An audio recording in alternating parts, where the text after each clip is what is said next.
गांव के किनारे एक पुरानी हवेली थी। लोग कहते थे कि वहां रात में अजीब आवाजें आती हैं। किसी ने कभी हवेली के अंदर जाने की हिम्मत नहीं की। एक दिन चार दोस्त उस हवेली को देखने गए। हवेली का दरवाजा खुद ब खुद खुल गया। अंदर घुसते ही एक ठंडी हवा का झोंका आया। अचानक एक पुरानी घड़ी खुद से बज उठी। चारों दोस्त डर से एक दूसरे को देखने लगे। तभी सीढ़ियों से किसी के चलने की आहट आई। एक सफेद परछाई धीरे धीरे उनके पास आने लगी। सफेद परछाई धीरे धीरे पास आती गई। चारों दोस्त पीछे हटने लगे। अचानक हवेली का दरवाजा तेज आवाज के साथ बंद हो गया। अब वे हवेली के अंदर कैद हो चुके थे। एक लड़की ने दीवार पर खून से लिखा हुआ कुछ देखा।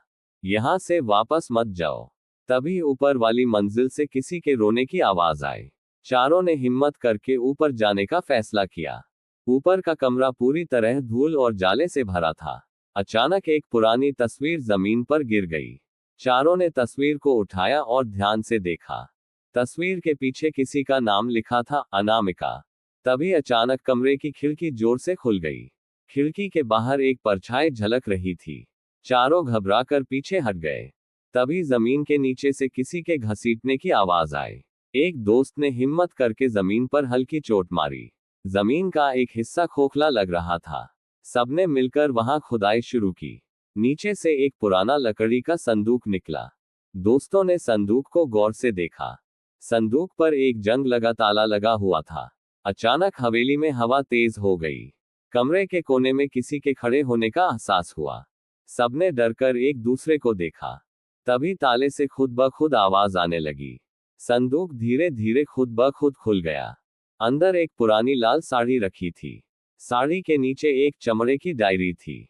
जैसे ही एक दोस्त ने डायरी उठाई, अचानक कमरे की दीवारों पर खून के धब्बे उभर आए।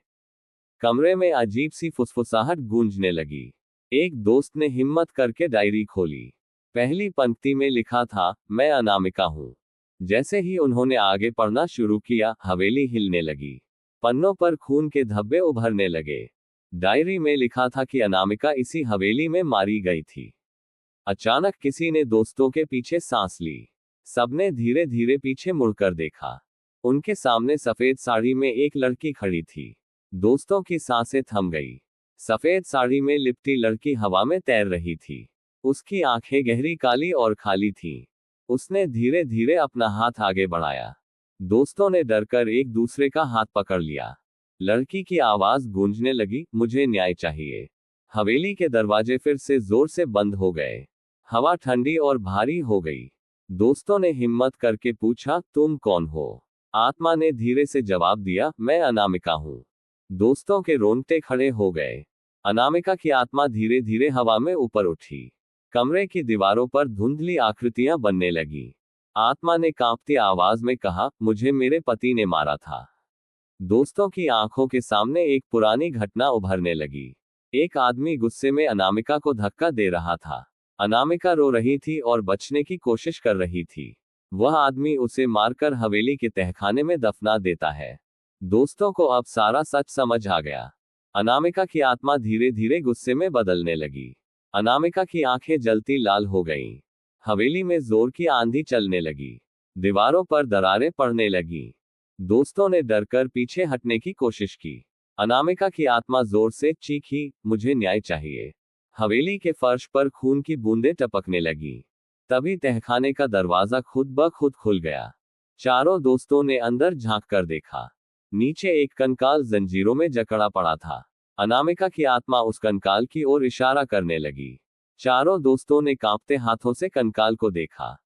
अनामिका की आत्मा की आंखों से आंसू बहने लगे। हवेली के अंदर दर्द भरी सिसकियां गूंजने लगी।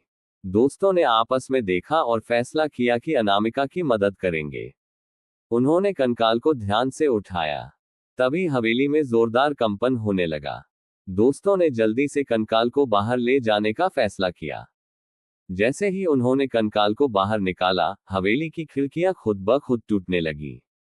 हवेली के दरवाजे जोर से खुल गए, जैसे कोई आत्मा आजाद होने वाली हो। अनामिका की आत्मा हल्की पड़ने लगी, जैसे उसे मुक्ति मिलने वाली हो। चारों दोस्तों ने कंकाल को गांव के शमशान में ले जाकर रखा। अनामिका की आत्मा चुपचाप खड़ी उन्हें देख रही थी। उन्होंने कंकाल का विधि विधान से अंतिम संस्कार किया। चिता जलते ही हवेली से एक जोर की चीख गूंज उठी। अनामिका की आत्मा धीरे धीरे मुस्कुराने लगी। हवेली की सारी अजीब आवाजें अचानक बंद हो गईं। हवेली की टूटी खिड़कियां और दरवाजे अपने आप ठीक होने लगे। अनामिका की आत्मा धीरे धीरे ऊपर उठने लगी। उसने चारों दोस्तों को धन्यवाद दिया और कहा, अब मैं मुक्त हूं। हवेली अब एक आम पुरानी इमारत की तरह दिख रही थी, जैसे कुछ हुआ ही न हो। कहानी समाप्त हुई। दोस्तों, वीडियो अच्छी लगी हो तो लाइक, कमेंट और चैनल को सब्सक्राइब करना ना भूलें। धन्यवाद।